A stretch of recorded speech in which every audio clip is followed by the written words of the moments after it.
예, 그동안 줄곧 신명기를 우리가 교회를 개척하고 신명기를 쭉 해왔는데 이제 신명기가 거의 마지막을 향해 달려가고 있습니다. 신명기가 34장까지 되어 있는데 앞서 여러 차례 말씀드린 대로 1장부터 30장까지는 이 모세가 가나안 입성을 앞둔 출애굽 2세들에게 전한 세 번의 설교로 되어 있습니다. 지난주까지 30장까지 그 세 번째 설교를 다 마쳤고, 그리고 이어지는 31장부터 34장은 이제 죽음을 앞둔 모세가 자신의 사후를 위한 마지막 사역들과 우리 모세의 죽음에 관한 기록으로 되어 있습니다. 그 중에서 오늘 이 31장은 죽음을 앞둔 모세가 후계자 여호수아에게 지도권을 승계하는 내용이 주를 이루고 있는 본문입니다. 오늘 본문을 우리가 함께 교독을 했는데, 본문을 보면은 이 모세의 이 말과 모습에서 어딘지 모르는 이 씁쓸함과 애잔함 이런 것들이 느껴집니다. 2절에 나타나고 있듯이 지금 모세는 120세가 되어서 출입이 더 이상 자유롭지 못하다. 몸이 너무 이제 노쇠해가지고 움직이기 힘든 그런 상태이고, 또 하나님께서 모세는 이 요단을 건너지 못하리라 이렇게 말씀하셨기 때문에, 너는 저 약속의 땅 가나안에 들어갈 수 없다 이렇게 말씀하셨기 때문에 더욱 더 그런 것 같습니다. 모세의 마음이 어땠을까 이런 생각을 하는데, 신대원 이제 3학년 졸업하기 전에 이제 졸업여행을 가는데 이 성지순례를 했습니다. 할 때 이 출애굽 여정을 따라서 그대로 이렇게 도는 거였는데, 그래서 이집트에서 시작해가지고 홍해를 건너서 이 시나이 반도 끝에 그 시내산으로 해서 쭉 광야 그 요르단으로 쭉 올라와가지고 이제 여리고 쪽에서 이제 이스라엘로 건너가는 건데, 그 이스라엘로 건너가기 전에 그 요르단 거기에 이제 산이 이렇게 있는데 그게 느보산인 것이죠. 느보산이 이 모세가 죽은 그 산이잖아요. 거기 이렇게 느보산에 올라갔는데, 느보산에서 보면은 이렇게 앞에 이 좀 저지대에 그렇게 쭉 이 벌판이 있는데 그 한가운데 요단강이 이렇게 흐르고, 요단강 바로 건너면은 그 종려나무 성읍이라고 하는 여리고, 그 종려나무들이 쭉 있는 그 여리고가 이렇게 보입니다. 그리고 여리고 그 저 언덕 위로 예루살렘이 이렇게 보이죠. 그래서 이 느보산에 이렇게 올랐을 때의 그 느낌이 모세가 어떤 마음이었을까? 저 앞에 이렇게 뻔히 저 약속의 땅이 저렇게 보이는데 자기는 저 땅을 들어가지 못하는 그 마음이 어떻을까? 그런 생각을 했는데, 오늘 본문 안에서 이 지금 이전에 나타나고 있듯이 모세는 이제 120세가 되어가지고 이제 거동도 편치 못한 그런 상황이고, 하나님께서 너는 저 땅에 들어가지 못할 것이다 얘기하셨기 때문에 그런 씁쓸함 이런 것들이 또 느껴지는 것 같습니다. 그러나 오늘 본문에서 느껴지는 이 씁쓸함과 애잔함은 단지 이 모세의 상황 때문만은 아닌 것 같습니다. 이 씁쓸함과 애잔함은 또한 하나님의 마음이 아닌가 이렇게 느껴지기도 합니다. 오늘 본문은 모세로부터 여호수아에게로 그 지도권이 승계되는 내용이 주를 이루고 있습니다. 1절부터 8절의 말씀이 온 이스라엘 앞에서 여호수아를 모세의 후계자로 삼는다고 하는 하나님의 말씀을 전하는 장면이라고 한다면, 14절 15절에서는 모세가 여호수아를 직접 임명하는 행동들이 나오죠. 그리고 23절에 보면 하나님께서 여호수아를 공인하는 장면이 나타납니다. 즉 신명기 31장에는 여호수아가 모세를 승계하는 장면이 아주 다각도로 그려져 있습니다. 그런데 우리는 이 본문의 내용들을 통해서 하나님께서 같은 말을 여러 번 반복해서 말씀하고 계신다는 인상을 우리는 지울 수 없습니다. 방금 말씀드린 대로 여호수아에게 하나님께서 지도권을 승계한다는 이야기도 여러 방식으로 나타나고 있고, 또 6절 말씀에 나타나 있는 이 강하고 담대하라 하는 이 말씀도 계속 반복되고 있죠. 7절에도 반복되고 있고 8절에도 반복되고 있고 20절에도 23절에도 반복되고 있고, 그리고 9절부터 나타나 있는 이 율법을 써서 보관케 한 이야기도 그렇고, 또 하나님께서 함께 하시겠다고 하신 말씀도 여러 번 계속해서 반복해서 나타납니다. 오늘 말씀은 계속 반복해서 말씀하시고 또 말씀하시는 이 하나님의 모습 속에서 우리는 왠지 모를 씁쓸함과 애잔함을 느끼게 됩니다. 왜일까요? 왜 하나님은 이렇게 이스라엘을 향해서 같은 말을 계속해서 반복하고 계신 것일까요? 우리가 생각해 볼 수 있는 가장 분명한 이유는 이 모세가 떠나게 될 때 생기게 될 이 지도력의 커다란 공백으로 인한 것이라고 볼 수 있습니다. 모세는 참으로 위대한 이스라엘의 지도자였습니다. 그는 40년 동안 이 이스라엘을 인도해온 위대한 하나님의 사자였습니다. 신명기의 제일 마지막 부분인 이 34장 10절 말씀에 보면은 성경은 모세를 이렇게 평가합니다. 그 후에는 이스라엘의 모세와 같은 선지자가 일어나지 못하였나니, 모세는 여호와께서 대면하여 아시던 자요, 여호와께서 그를 애굽 땅에 보내사 바로와 그의 모든 신하와 그의 온 땅과 모든 이적과 기사와 모든 큰 권능과 위엄을 행하게 하심에 온 이스라엘의 목전에서 그것을 행한 자이더라. 이렇게 적고 있죠. 모세는 최고의 선지자였으며 이스라엘의 출애굽의 인도자였고, 그가 행한 놀라운 이적들과 권능들, 이런 것들은 이 모세만큼 행한 자가 없었습니다. 그런데 이제 그가 늙어서 거동이 불편한 상황이 되었고, 그래서 이제 가나안 땅으로 진격해야 할 이스라엘은 이 위대한 지도자의 공백 상황 때문에 그들은 두려움 앞에, 두려움에 빠져 들을 수밖에 없었던 것이죠. 그러나 우리가 잊지 말아야 할 것이 있습니다. 사실 이스라엘이 앞으로 이 약속의 땅에 들어가서 그 땅을 차지할 수 있느냐 없느냐 하는 문제는 이스라엘의 지도자가 누구냐에 의해서 결정되는 것이 아니라는 것이죠. 하나님께서는 이 신명기 말씀 안에서만 해도 아주 여러 군데서 여러 번 위대한 용사이신 여호와께서 친히 싸울 것이고 이스라엘 백성에게 이 땅을 주실 것이라는 것을 수차 약속하셨기 때문이죠. 즉 그들은 지도자가 모세이건 여호수아이건 하나님께서 약속하셨다면 그들이 이 땅을 정복하는 데는 아무런 문제가 없는 것이죠. 그럼 무엇이 문제입니까? 문제는 바로 이스라엘에게 있었던 것이죠.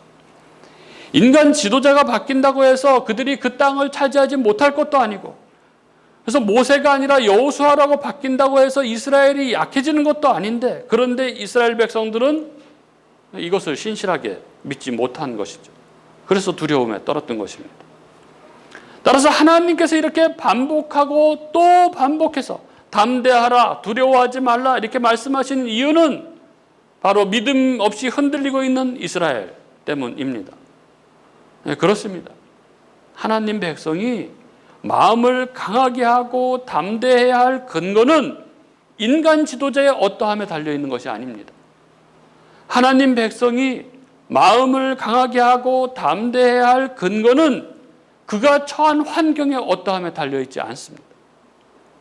하나님 백성이 마음을 강하게 하고 담대해야 할 근거는 바로 하나님의 약속, 하나님 말씀에 달려있는 것입니다. 하나님께서 그들을 떠나지 아니하시고 그들에게 반드시 그 땅을 주시겠다고 약속하신 하나님의 말씀에 있는 것이죠. 그렇기 때문에 강하고 담대하라고 말씀하시는 것은 그들에게 마음을 단단히 먹어라, 마음을 오지게 먹어라, 이런 말이 아니라 믿음을 요구하는 것입니다. 하나님께서 하신 약속, 하나님께서 하신 말씀, 그것을 믿으라는 것입니다. 하나님 백성인 우리의 삶이 담대할 이유가 바로 여기에 있습니다. 우리가 어떤 상황에 처하든 두려워하지 않아야 할 이유가 바로 여기에 있습니다. 무엇입니까? 우리에게 주어진 하나님의 말씀, 약속이 있기 때문에 그렇습니다. 내가 너를 사랑한다. 내가 너와 영원히 함께하겠다. 내가 너를 반드시 하나님 나라로 이끌 것이다. 그 증거인 십자가를 봐라. 예. 이렇게 수없이 말씀하신 하나님의 말씀이 있기 때문이죠. 그래서 이렇게 지도자의 공백 앞에 두려움에 떨고 있는 이스라엘을 향해서 하나님께서는 강하고 담대하라. 나의 약속을 믿으라. 거듭거듭 말씀하시는 것입니다. 그리고 또 한 가지, 하나님께서 그들에게 거듭해서 말씀하실 수밖에 없는 이유가 있습니다. 그건 뭐냐면 바로 하나님께서는 미래의 일들을 아시기 때문에 그렇습니다. 하나님께서 16절과 17절 그리고 20절과 29절에 하신 말씀을 한번 보십시오.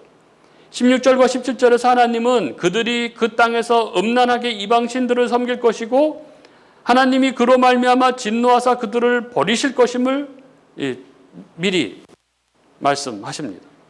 20절은 그들이 젖과 꿀이 흐르는 땅에 들어갔을 때 그들이 먹어 배부르고 살찌면 그들이 다른 신들을 섬기며 하나님을 멸시하고 하나님의 언약을 어길 것에 대해서 말씀하십니다. 그리고 29절은 모세가 한 말인데 그가 죽은 후에 이스라엘이 스스로 부패하여 그 길을 떠나 여호와의 목전에 악을 행하여 하나님을 경록해 할 것임을 말씀하고 있습니다. 하나님께서는 왜 이런 말씀들을 하실까요? 이것은 가나안 땅에 들어가기에 앞서서 기대에 차 있는 이스라엘의 김을 빼시기 위해서 그러시는 것입니까? 아니면 운명적으로 무언가 결정되어 있다고 말씀하는 것입니까? 아닙니다. 이것은 정말 하나님의 그 간절한 권면입니다.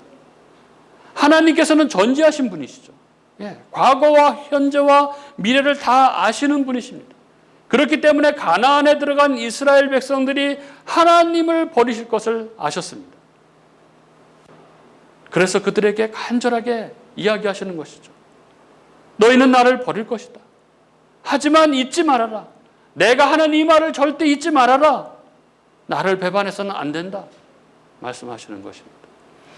그렇게 될 것을 다 아시면서 뭐하러 그렇게 계속 이렇게 말씀을 하시나 이렇게 생각하는 분들이 계실지도 모르겠습니다. 그러나 여러분, 우리 하나님께서는 다 아심에도 불구하고 당신 백성들을 향하여서 그 하신 말씀을 또 하시고 또 하시는 그런 분이십니다. 그렇게 하지 말아라. 그것은 망하는 길이다. 그렇게 하지 말아라. 그것은 망하는 길이다. 반역할 것을 다 아시면서 음란한 길을 갈 것을 다 아시면서 그럼에도 불구하고 하나님께서는 멈추시지 않으시고 그치시지 않으십니다. 이것이 오늘 본문에서 느껴지는 이 쓸쓸함과 애잔함의 배경일지도 모르겠습니다.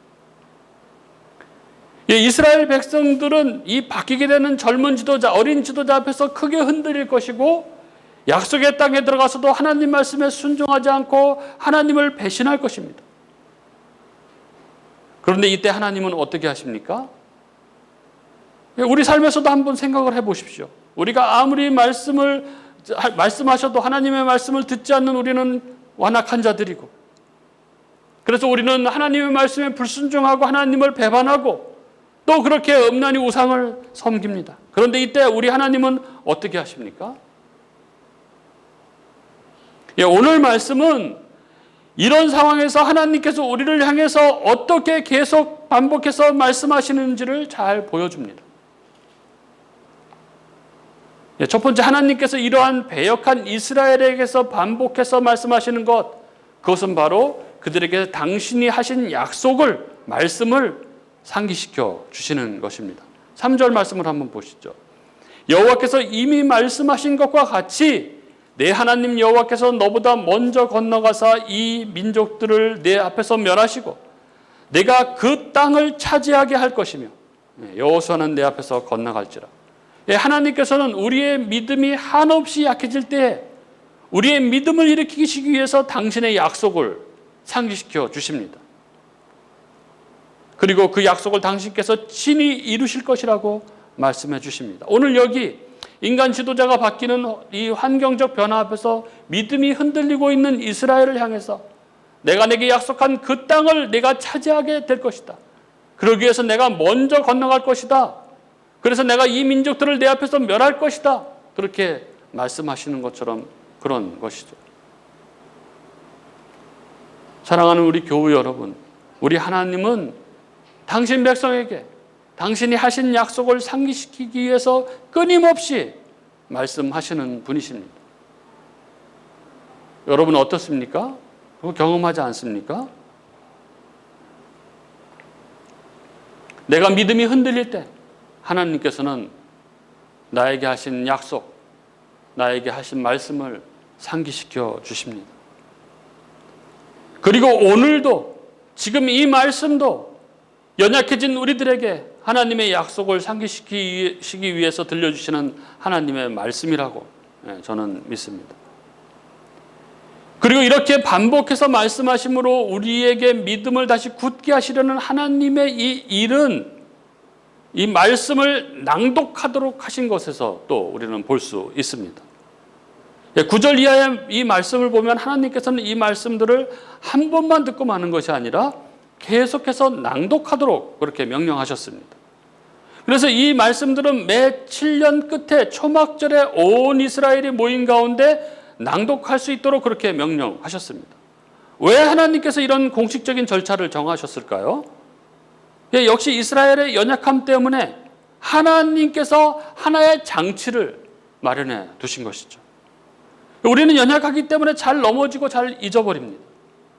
그리고 하나님께서는 우리의 연약함을 너무나 잘 아시기 때문에 이런 것을 극복할 수 있도록 하기 위해서 아주 엄한 명령으로 견고한 장치를 만드신 것입니다.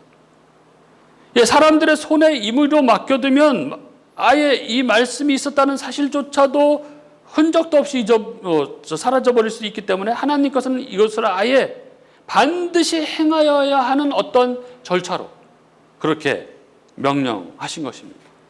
그래서 혹 이스라엘이 하나님의 말씀을 잊었더라도 매 7년 되는 해마다 초막절에 낭독되도록 이 장치를 만듦으로써 그들이 잊었던 하나님의 약속을 다시 떠올릴 수 있도록 그렇게 하신 것입니다.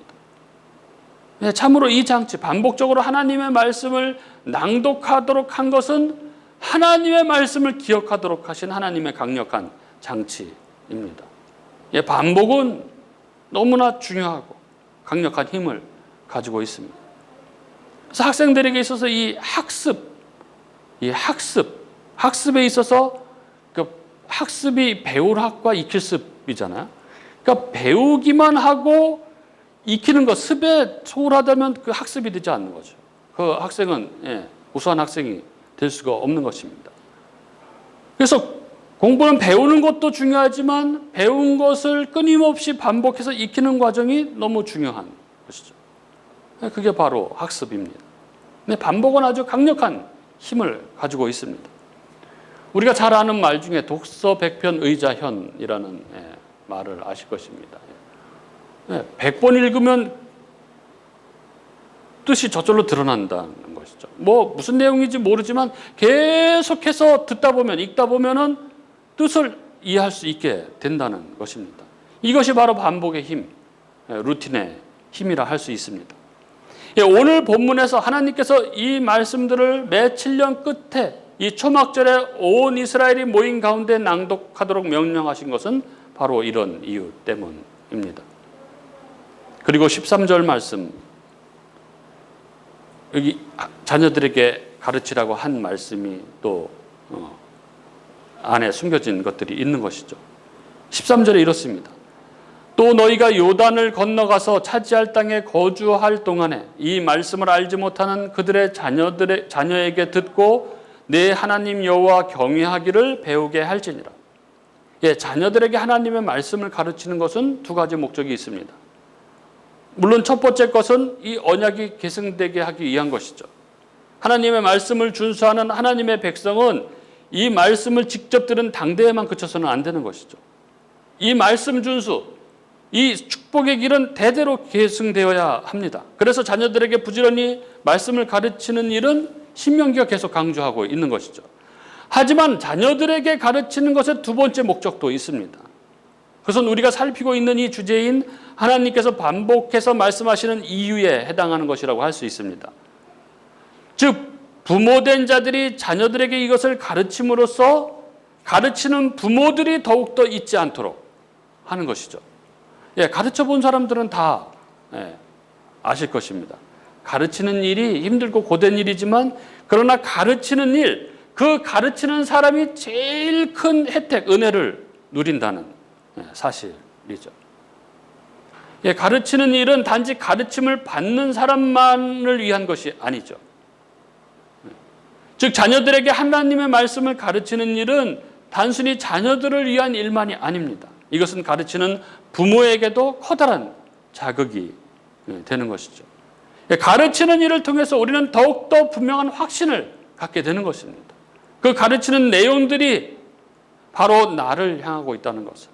그래서 가르치는 일을 통해서 우리는 더욱더 믿음이 견고하게 서게 됩니다. 우리가 연약하기 때문에 우리는 하나님 말씀으로부터 자꾸 이탈하려고 하고, 그리고 그런 우리를 너무나 잘 아시는 하나님께서는 그것을 막으시기 위해서 우리 자녀들에게 이 하나님 말씀을 계속 가르치도록 그렇게 하신 것입니다. 하나님께서는 약하디약한, 아니 악하고 악한 우리가 세상을 살아가면서 이 세상에 휘둘리지 않도록, 그래서 하나님 말씀에 불순종함으로 멸망의 길을 가는 것이 아니라 하나님 말씀에 순종함으로 하나님의 모든 축복을 누리도록 하기 위해서 여러 가지 반복해서 말씀하시는 것들이 있습니다. 그것은 우리에게 하신 약속을 상기시켜 주시는 것이고, 또 절기 때 이 말씀을 낭독하도록 공식적인 절차로 만들어 주신 것이고, 그리고 자녀들에게 부지런히 가르치도록 명령함으로써 부모된 이들이 잊어버리지 않도록 그렇게 하셨습니다. 그리고 이제 그동안 모세를 통해서 전한 하나님의 말씀이 이제 끝으로 보관됩니다. 26절 말씀이죠. 이 율법책을 가져다가 너희 하나님 여호와 언약궤 곁에 두어 너희에게 증거가 되게 하라. 이스라엘에게 있어서 이 하나님의 임재를 상징하는, 이스라엘 민족에게 가장 중요한 물건은 이 언약궤입니다. 이스라엘 백성들은 그들이 심지어 신앙이 너무나 형편없을 때에도 이 언약궤만은 생명처럼 그렇게 여겼습니다. 언약궤는 실로 이 이스라엘 백성들에게 가장 중요한 것이었습니다. 그런데 하나님께서는 이 말씀을 다 하시고 난 이후에 이 말씀들을 적은 율법책을 언약궤 곁에 두라고 말씀하셨습니다. 왜 그러셨을까요? 물론 이 말씀이 너무나 중요한 것이기 때문에 가장 중요한 언약궤 곁에 두라고 하셨을 것입니다. 그러나 우리는 특별히 이 율법책, 이 말씀을 언약궤 곁에 두라고 하신 것에 대한 의미를 조금 더 생각해 볼 필요가 있습니다. 언약궤 안에는 세 가지 물건을 두도록 하셨습니다. 그 세 가지 물건이 무엇입니까? 십계명을 적은 두 돌판, 그리고 이 아론의 쌍난 지팡이, 그리고 세 번째가 만나를 담아둔 항아리입니다. 하나님께서 언약궤 안에 이것을 넣으라고 명령하신 이유는 이것들이 이스라엘이 영원히 간직해야 할 그 가치들을 가지고 있기 때문입니다. 이스라엘 백성들은 이 십계명의 두 돌판의 의미, 참된 진리가 무엇인지를 잊지 말아야 했고, 아론의 쌍난 지팡이가 경고하는 바, 이 하나님의 인도에 대한 반역이 얼마나 심각한 죄라는 것을 잊지 말아야 했고, 그리고 만나가 가르쳐주는 것, 참 생명은 하늘로부터, 하나님으로부터 온다는 것을 그들은 기억해야만 했습니다. 그런데 이 언약궤 옆에 율법책이 놓여졌습니다. 왜 그렇습니까? 저는 이 언약궤 안에 이스라엘 백성들이 가장 소중하게 여겨야 할 이 가치, 이것들을 지키기 위해서는 반드시 하나님의 말씀, 율법이 동행해야 하는 것을 보여주는 것이 아닌가, 저는 그런 생각을 합니다. 하나님의 말씀만이, 하나님의 율법이 진리라는 것을, 하나님이 인도하시는 길이 바른 길이라는 것을, 그리고 참 생명은 하늘로부터 온다는 것을 기억하게 하는 것, 그것을 끊임없이 가르치며 기억하게 하는 것이 바로 하나님 말씀이라는 것을 보여주는 것이 아닌가, 저는 그렇게 생각을 합니다. 우리를 너무나 사랑하시는 하나님께서는 우리가 얼마나 완악한 자들인지, 우리가 얼마나 패역한 자들인지를 다 아셨습니다. 우리가 배부르고 등 따스면 돌이켜 하나님을 떠나 음란하게 우상들을 섬길 것이라는 것을 다 아셨습니다. 그러나 그럼에도 불구하고 하나님께서는 그런 우리를 향해서 말씀하시고 또 말씀하십니다. 반복해서 말씀하시고 또 말씀하십니다. 그리고 모든 방법, 모든 방편을 두셔서 우리가 하나님의 말씀 안에 거하기를 원하셨습니다. 이것이 바로 오늘 신명기 31장이 보여주고 있는 이 씁쓸함과 애절함 속에 있는 하나님의 간절한 호소입니다. 죽어도 포기할 수 없는 사랑입니다. 우리를 포기하지 않으시는, 아니 절대 포기할 수 없는 하나님의 사랑의 손길입니다. 오늘 우리는 신명기 31장 안에서 이 하나님을 만납니다. 도무지 그 손을 놓지 아니하시는 하나님을 만납니다. 지난 6일 진도 7.8의 지진이 튀르키예와 시리아를 덮쳤습니다. 너무나 참혹한 장면들, 그 참사의 장면들 중에서 전 세계인을 울린 한 장면이 있었습니다. 저는 이 장면이 너무 마음이 아파가지고, 바로 무너진 건물 잔해에 깔려 숨진 15세 딸의 손을 놓지 못한 채 망연자실 앉아있는 아버지의 모습이었습니다. AFP 통신에 따르면 이 오렌지색 이 점퍼를 입은 이 아버지가 이미 숨이 끊어진 딸의 손을 잡고 그 추운 한파 속에서도 전혀 움직이지 않고 계속해서 있었는데, 말을 시켜도 아무 대답도 하지 않고 그렇게 계속 있었다고 합니다. 결코 놓을 수 없는 손, 그게 바로 아버지의 손이 아닌가 그런 생각합니다. 그것이 바로 십자가에서 그 아들 예수를 바라보던 아버지의 마음이 아닐까 그런 생각을 합니다. 사랑하는 우리 교회 여러분, 그 따뜻한 손길로, 그 따스한 손길로 오늘도 나를 붙들고 계신 하나님, 반역하고 또 반역하는 우리를 향해서 오늘도 말씀하시고 또 말씀하시는 그 하나님의 음성이 오늘 우리들 심령에 들려질 수 있기를 간절히 바랍니다.